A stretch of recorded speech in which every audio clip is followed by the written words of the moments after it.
Tetapi ketika dia mengangkat tangan, maka aras Allah berguncang. Ketika kiai dan para wali mengangkat tangan mendoakan kita, aras Allah tidak berguncang.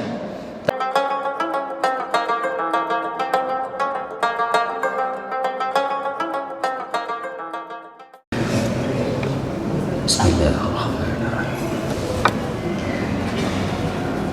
Assalamualaikum warahmatullahi wabarakatuh.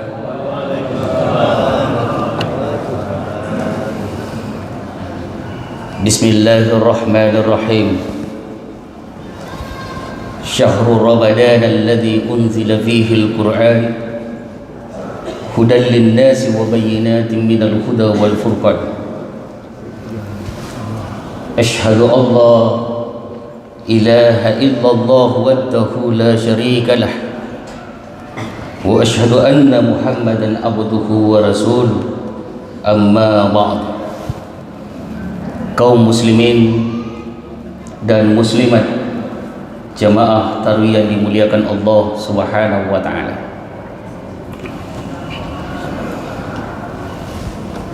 Ada dosa yang dilakukan oleh seorang hamba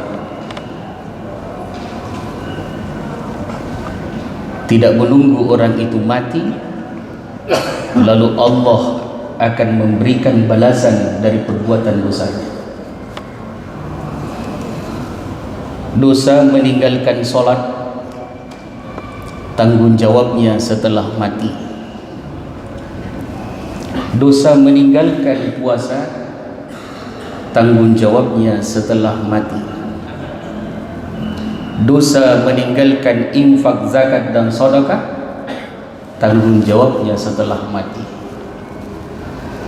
Tapi ada satu dosa yang dilakukan seseorang, Allah tidak akan mencabut nyawanya di dunia sebelum orang itu mendapat ganjarannya, DP-nya di dunia, dan setelah dia mati akan mendapatkan ganjaran yang lebih berat daripada ganjaran dunia. Dosa apa itu? Karena di akhir Ramadan ini perlu kita camkan baik-baik. Dosanya adalah ukukul walidain, durhaka terhadap kedua orang tua. Jamaah tarawih yang dimuliakan Allah, kita memperbaiki seluruh ibadah-ibadah yang diperintahkan Allah dan Rasulnya. Tetapi ada sebuah ibadah yang jaminannya adalah surga, dan Allah tidak akan pernah menciumkan harumnya surga bagi orang yang mengerjakan perbuatan durhaka terhadap kedua orang tuanya. Ada orang malu dia punya orang tua yang miskin, mungkin tidak terucap dari lisannya, tapi terbetik di dalam hatinya. Allah tahu hal itu.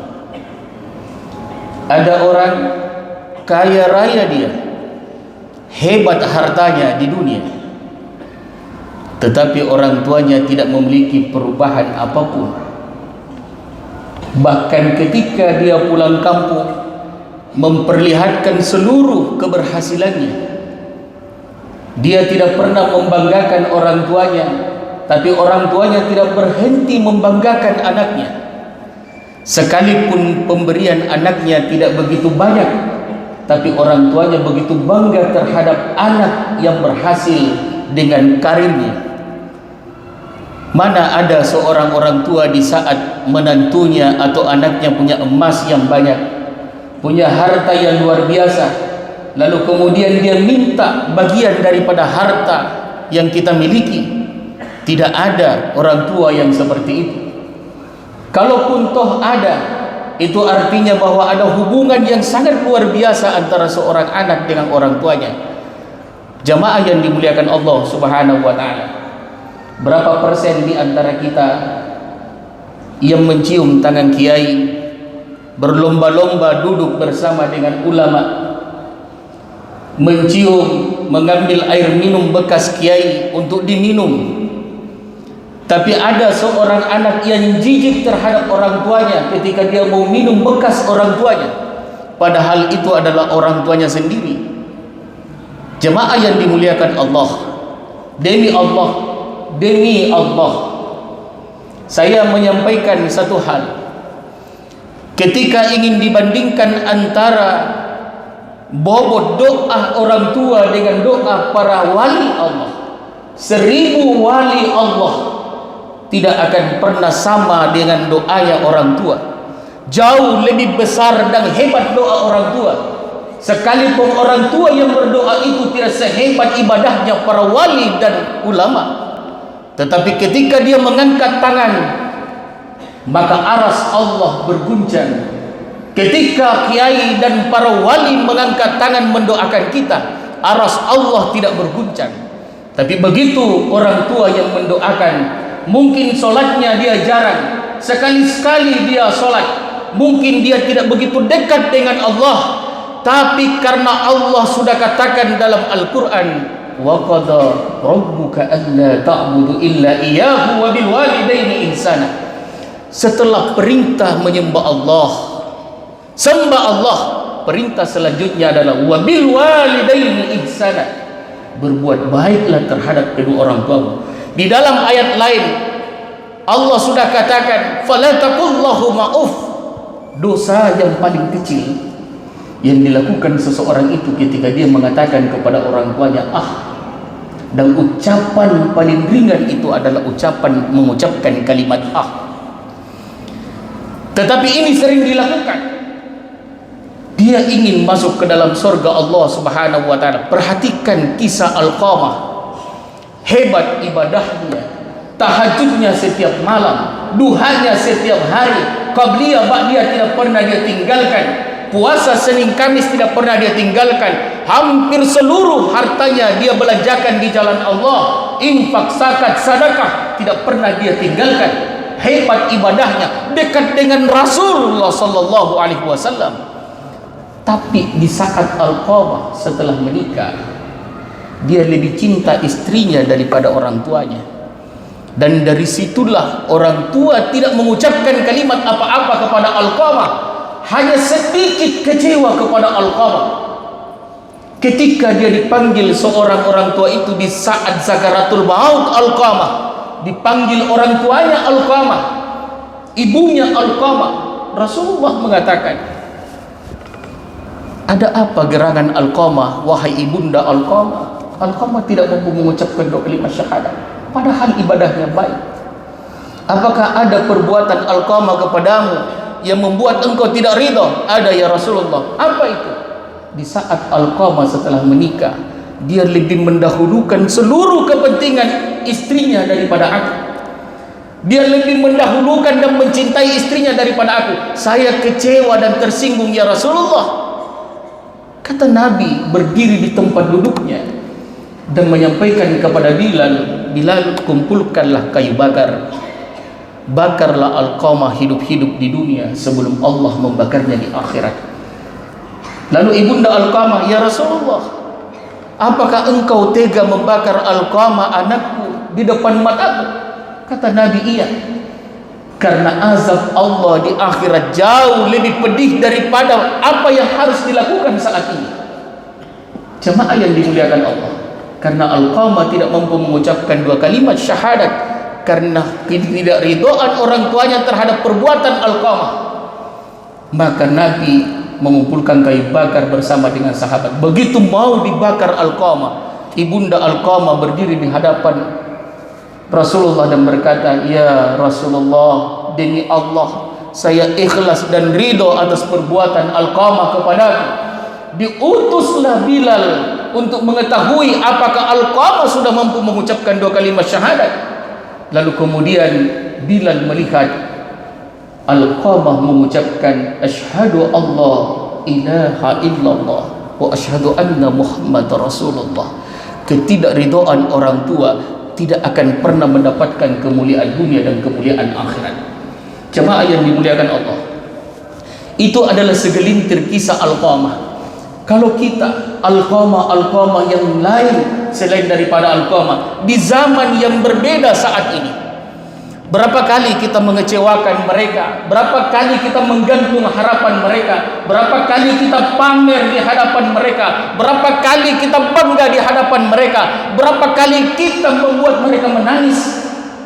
Allahu a'lam bissawab. Berhati-hatilah saudaraku, karena jangan sampai kita anggap ibadah yang sudah kita kerjakan itu akan membawa pada kemuliaan untuk akhirat, tapi kita menggantungkan kedurhakaan kepada orang tua. Allah tidak ridho kepada seorang anak yang tidak mendapatkan keridhaan dari orang tuanya. Momen terakhir hari ini, di akhir-akhir Ramadan, kalau masih ada yang belum tuntas persoalannya dengan orang tuanya, momentumnya saat ini. Telepon dia, datangi kalau ada kesempatan. Jangan hanya mengirim sesuatu kepada dirinya, tapi doakan dia dari setiap waktu-waktu sholat. Apakah kita lupa mendoakan mereka di waktu-waktu sholat? Setelah sholat bacalah Al-Fatihah 3 kali, Al-Ikhlas 3 kali. Kalau tidak sempat membaca Al-Quran, bacalah itu yang dihafal-hafal saja. Kirimkan ya Rabb, sampaikan pahalanya untuk orang tuaku. Kalau mau yang lebih hebat, bersalawatlah kepada Rasulullah sallallahu alaihi wasallam, karena secara otomatis amal dari salawat itu langsung kepada orang tua yang telah meninggalkan kita. Kenapa? Karena malaikat melapor kepada Rasulullah, wahai Rasulullah, ada umatmu bernama ini berselawat kepadamu, ini namanya bin siapa? Orang tua kita. Maka secara otomatis amal itu sampai kepada orang tua kita. Kalau kita tidak pernah mendoakan mereka, bagaimana kita merasa bahwa mereka ini kita menjadi anak yang berbakti terhadap mereka? Waktu hidup saja kita lupakan, apalagi kalau mereka sudah tidak ada. Berapa kali kita menganggap diri kita lebih hebat, luar biasa di hadapan mereka, tapi kita tidak merasa bahwa kita ini berhasil sukses karena doa-doa mereka. Jamaah yang dimuliakan Allah, berapa menit nih? Hah? Siapa tahu kelewat nih nah. Jemaah yang dimuliakan Allah, coba kita perhatikan lagi satu kali. Saya salah-salah kalau membuat orang tertawa dengan waktu yang singkat. Jadi saya serius saja ceramah kalau Ramadan atau subuh, karena supaya ada isinya, ya.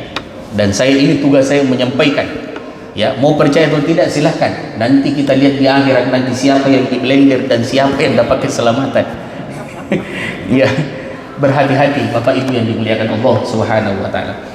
Hebat hafalan Qur'annya, hafiz Qur'an, tapi dia durhaka sama orang tuanya. Kita pulang kampung bawa seluruh aksesoris yang mewah kita miliki. Orang tua kita melihat hal itu, apakah kita tidak merasa kalau di dalam hatinya ada terbetik rasa kekecewaan atau cemburu? Tanya istri kita, kalau pulang kampung, kalau tidak bisa kau kasih emasmu orang tuaku, jangan kau pakai emas. Tanya orang tua kita, istri kita. Kenapa? Karena jangan sampai itu menjadi wadah atau sebab kita mendapat kemurkaan Allah. Kita mendapatkan kemurkaan Allah. Atau kalau bisa, pakai mobil yang kita miliki, bawa kampung pulang, tidak usah bawa mobil.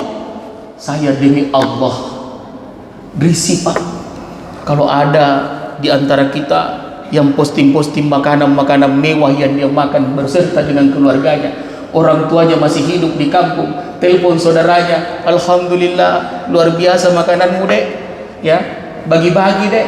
Nah lihat juga ibu tadi itu makanannya. La haula wala quwata illa billah.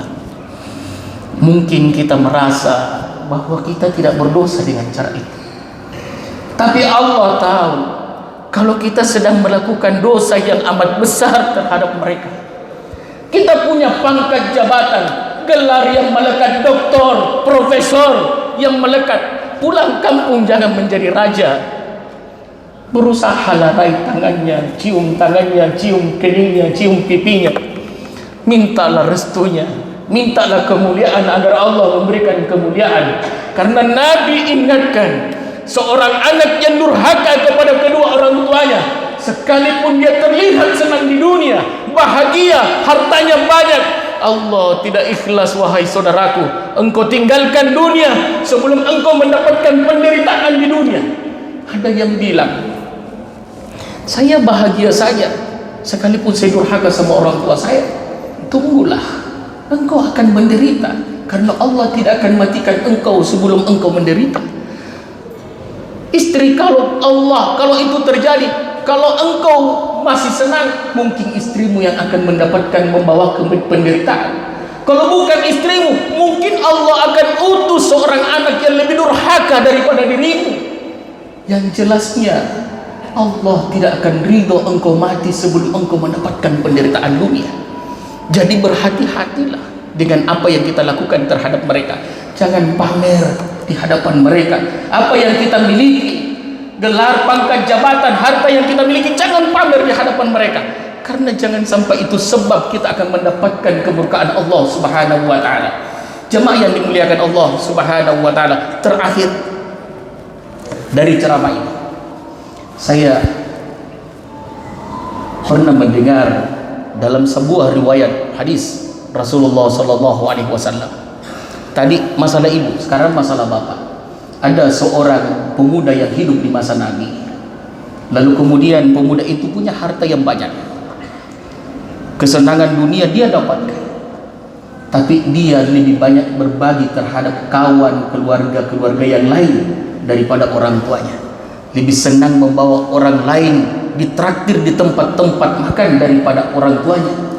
Sehingga itulah, tanpa dia sengaja Allah melihat hal itu, dan itu dikategorikan sebagai dosa oleh Rasulullah sallallahu alaihi wasallam. Mudah-mudahan ada manfaatnya. Di akhir ceramah saya ingin bimbing 1 menit saja berdoa di akhir Ramadan, sebelum akhir Ramadan ini. Mudah-mudahan kita bukan menjadi golongan orang-orang yang durhaka terhadap kedua orang tua kita. Allahumma salli ala Sayyidina Muhammad wa ala ali Sayyidina Muhammad. Allahumma salli ala Sayyidina Muhammad wa ala ali Sayyidina Muhammad. Allahumma salli ala Sayyidina Muhammad wa ala ali Sayyidina Muhammad. Ya Rabb, Ya Rahman, Ya Rahim. Tidak tahu berapa kali kami menghardik orang tua kami, Ya Rabb. Tidak tahu juga berapa kali kami menganggap enteng orang tua kami, Ya Rabb.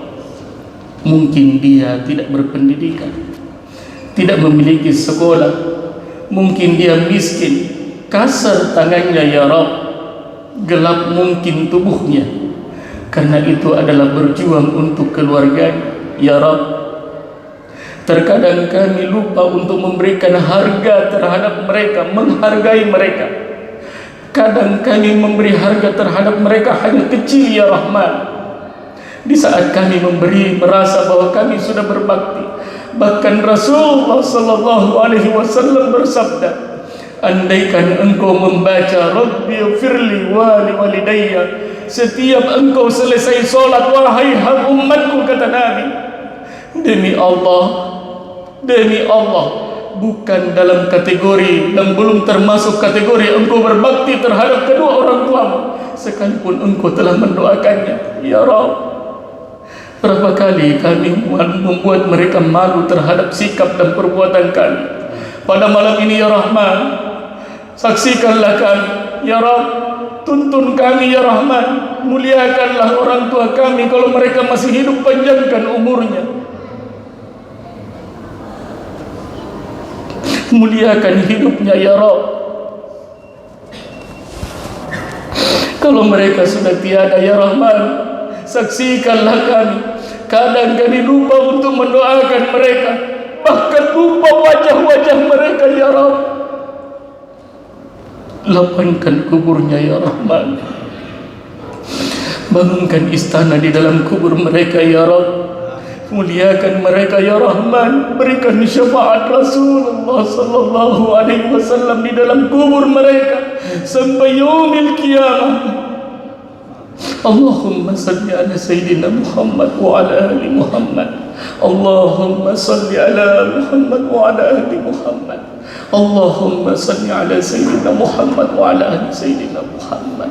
Rabbana atina fid dunya hasanah وفي الآخرة حسنة وقنا عذاب النار وقنا عذاب النار وقنا عذاب النار والحمد لله رب العالمين وبالله التوفيق والهداية والسلام عليكم warahmatullahi wabarakatuh.